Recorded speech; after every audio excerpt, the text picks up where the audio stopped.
great recipe to incorporate these healing foods is our healing water. I don't know what to call it.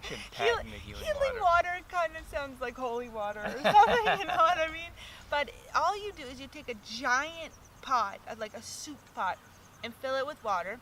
And in the water, in the pot, you'll chop up some chunks of ginger, some chunks of turmeric, and you're gonna let that boil. So put it on high to bring it to a boil, then turn it down to medium low, and let it boil for about 10 minutes. And that's gonna allow all of the juices from the turmeric and the ginger to release in your water.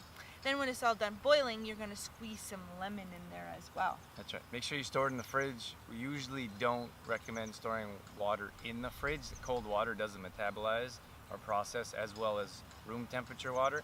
So if you're but you need to put it in the fridge because there's food in there.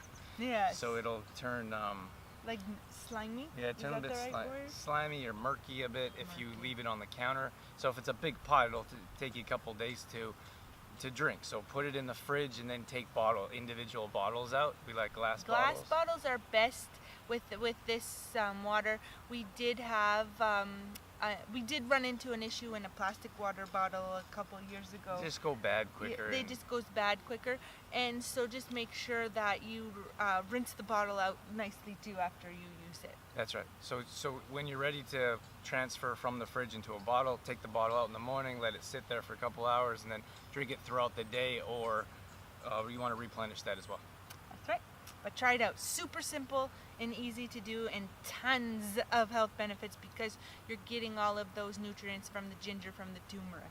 And lemon as well. And lemon. Yeah.